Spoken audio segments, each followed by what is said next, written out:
दक्षिण अंडमान तथा मध्योत्तर अंडमान जिले में लॉकडाउन को और अधिक छूट के साथ आगे बढ़ाया गया है।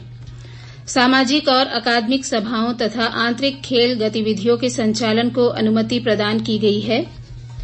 द्वीप समूह में कल कोरोना पॉजिटिव का एक भी नया मामला सामने नहीं आया है और स्वर्णिम विजय वर्ष मनाए जाने के सिलसिले में कल कार निकोबार में कार्यक्रम आयोजित किया गया।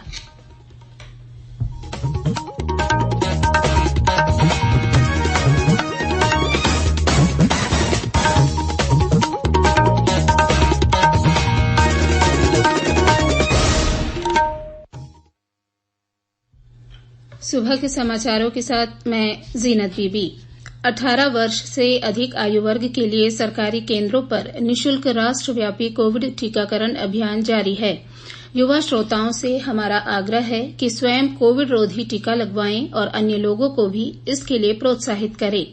कोविड स्वास्थ्य के लिए खतरा बना हुआ है, ऐसे में एहतियाती उपायों के पालन में कोताही न बरतें। जब तक आवश्यक न हो घर से बाहर न निकले और 3 सरल उपायों का पालन करें। मास्क लगाएं, 2 गज की सुरक्षित दूरी बनाए रखें, हाथ और मुंह साफ रखें।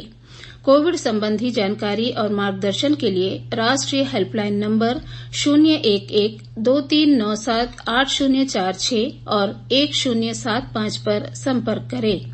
और अब समाचार विस्तार से। दक्षिण अंडमान तथा मध्योत्तर अंडमान जिले में लॉकडाउन नियमों में और छूट प्रदान की गई है। दोनों जिलों में अब सामाजिक और अकादमिक सभा आयोजित करने तथा आंतरिक खेल गतिविधियों के संचालन को भी अनुमति प्रदान कर दी गई है। जरूरी और गैर जरूरी सामानों की दुकानें सुबह 6 बजे से लेकर रात 10 बजे तक खुली रहेंगी।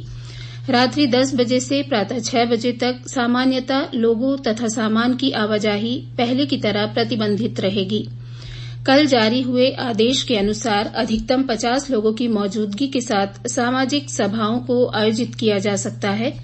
इस दौरान सभी को कोविड समुचित व्यवहार का पालन करना होगा और उल्लंघन होने पर आयोजकों तथा प्रबंधकों को जिम्मेदार मानते हुए दक्षिण अंडमान जिले में 50,000 तथा मध्योत्तर अंडमान जिले में 10,000 रूपये का जुर्माना लगाया जाएगा। बिना किसी दर्शक के आंतरिक खेल गतिविधियों के संचालन को भी अनुमति दे दी गई है। इन गतिविधियों के संचालन के लिए संबंधित विभाग द्वारा एसओपी जारी की जाएगी। नियमों का उल्लंघन होने पर दक्षिण अंडमान जिले में 25,000 रूपये तथा मध्योत्तर अंडमान जिले में 10,000 रूपये का जुर्माना लगाया जाएगा। दक्षिण अंडमान जिले में थिएटर भी बैठने की 50% क्षमता के साथ खोले जा सकते हैं। दोनों जिलों में अकादमिक सभाओं को भी 50% क्षमता के साथ आयोजित करने की अनुमति प्रदान की गई है। नियमों का उल्लंघन होने पर दक्षिण अंडमान जिले में 50,000 तथा मध्योत्तर अंडमान जिले में 10,000 रूपये का जुर्माना लगेगा।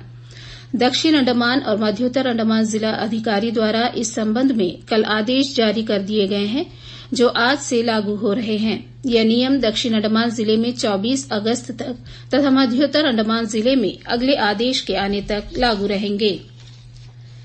द्वीप समूह में कल कोरोना पॉजिटिव का एक भी नया मामला सामने नहीं आया। द्वीपों में कोरोना का अब सिर्फ एक सक्रिय मामला है। टेस्ट पॉजिटिविटी रेट 1.63% है। कोविड टीकाकरण अभियान के तहत अब तक 3,29,000 से अधिक टीके लगाए जा चुके हैं। कल 1,623 लोगों का टीकाकरण किया गया। 18 से 44 वर्ष आयु वर्ग के 1,19,584 लोगों को टीका लगाया जा चुका है। 99,026 लोग टीके की दूसरी डोज प्राप्त कर चुके हैं। ग्रामीण विकास सचिव सुनील आंचिपाका ने अन्य अधिकारियों के साथ पीएम आवास योजना ग्रामीण के लंबित पड़े कार्यों की प्रगति का जायजा लिया। ग्रामीण विकास सचिव ने प्रातरापुर ब्लॉक के कोडियाघाट क्षेत्र का दौरा किया, जहां 69 लाभार्थियों को मकान बनाने के लिए जिला प्रशासन द्वारा जमीन आवंटित की गई है। प्रत्येक लाभार्थी को 50 वर्ग मीटर जमीन दी गई है। इस दौरान उन्होंने योजना के लाभार्थियों से मुलाकात की और बारिश के मौसम के चलते रुके मकानों के निर्माण कार्य की स्थिति का निरीक्षण किया। उन्होंने इन मकानों को जल्द से जल्द पूरा करने के लिए कहा। इसके साथ ही ग्रामीण विकास सचिव ने वर्षाकाल की शुरुआत में हुए भूस्खलन की स्थिति का भी जायजा लिया। यह समाचार आप आकाशवाणी पोर्ट ब्लेयर से सुन रहे हैं।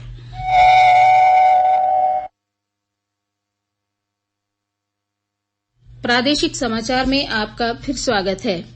स्वर्णिम विजय वर्ष मनाए जाने के सिलसिले में विजय मशाल कार निकोबार पहुंच चुकी है। कल कार निकोबार के वायुसेना केंद्र पर विजय मशाल के सम्मान में कार्यक्रम रखा गया, जिसमें जिला उपायुक्त यश चौधरी और पुलिस अधीक्षक श्री राजीव के अलावा अन्य लोगों तथा भूतपूर्व सैनिकों ने हिस्सा लिया। स्टेशन कमांडर द्वारा भूतपूर्व सैनिकों को सम्मानित किया गया और शहीदों को श्रद्धांजलि अर्पित की गई। विजय मशाल के साथ विक्ट्री रन का भी आयोजन किया गया, जिसमें करीब 200 सैन्यकर्मी शामिल हुए। ग्रीन इंडिया अभियान के तहत वायुसेना केंद्र परिसर में पौधारोपण भी किया गया। भगवान महावीर फाउंडेशन द्वारा वार्षिक महावीर पुरस्कारों के लिए आवेदन स्वीकार किए जा रहे हैं। अहिंसा और शाकाहार, शिक्षा, चिकित्सा, समुदाय और समाज सेवा क्षेत्र में उत्कृष्ट कार्य करने वाले व्यक्तियों तथा संस्थानों को उनकी निस्वार्थ सेवा के लिए ये पुरस्कार प्रदान किया जाता है। इसके अंतर्गत 10 लाख रुपए की पुरस्कार राशि के साथ ही स्मृति चिन्ह और प्रशस्ति पत्र प्रदान किए जाते हैं। पात्र व्यक्तियों तथा संस्थानों से कला और संस्कृति विभाग के निदेशक के पास अपने आवेदन जमा करने को कहा गया है। दस्तावेजों के साथ आवेदन जमा करने की अंतिम तिथि 30 अगस्त है।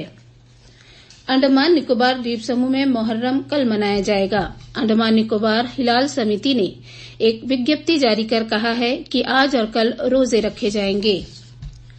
पांडिचेरी विश्वविद्यालय से प्राप्त सूचना के अनुसार डी ब्रेड के दूसरे और चौथे वर्ष के सभी नियमित छात्रों की थ्योरी परीक्षा 20 सितंबर से आरंभ होगी।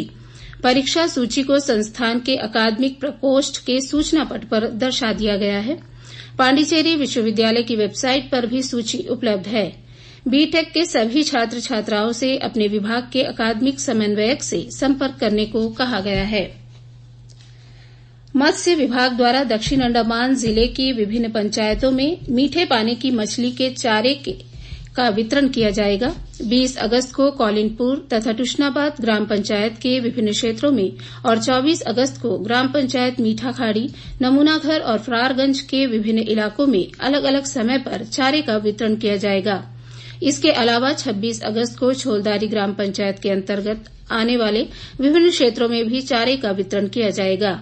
मत्स्य कृषक वितरण के स्थान पर जाकर चारा ले सकते हैं। चारे के प्रति पैकेट की कीमत 50 रुपये रखी गई है।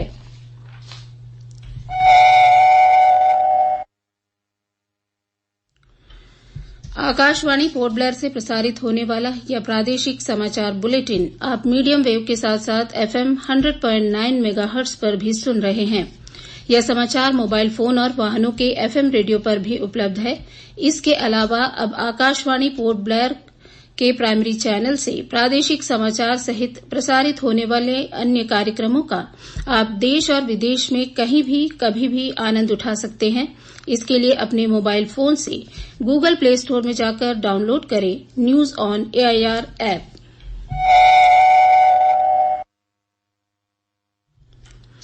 और अब समाचार पत्रों की सुर्खियां।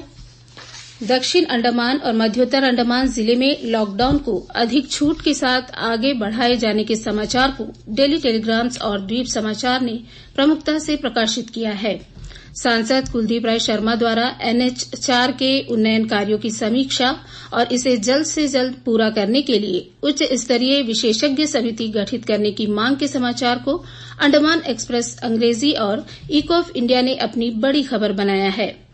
दक्षिण अंडमान के बाल देखभाल केंद्रों में 100% टीकाकरण के लक्ष्य को हासिल करने तथा कार निकोबार में विजय मशाल के सम्मान में कार्यक्रम आयोजित किए जाने के समाचार को एस्पेक्ट में जगह मिली है। जंगली घाट में कार के समुद्र में गिरने से 2 लोगों की मौत के समाचार को इन्फो इंडिया ने अपनी पहली सुर्खी बनाया है। अंत में मुख्य समाचार एक बार फिर।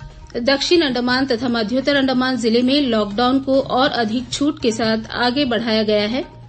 सामाजिक और अकादमिक सभाओं तथा आंतरिक खेल गतिविधियों के संचालन को अनुमति प्रदान की गई है। द्वीप समूह में कल कोरोना पॉजिटिव का एक भी नया मामला सामने नहीं आया है।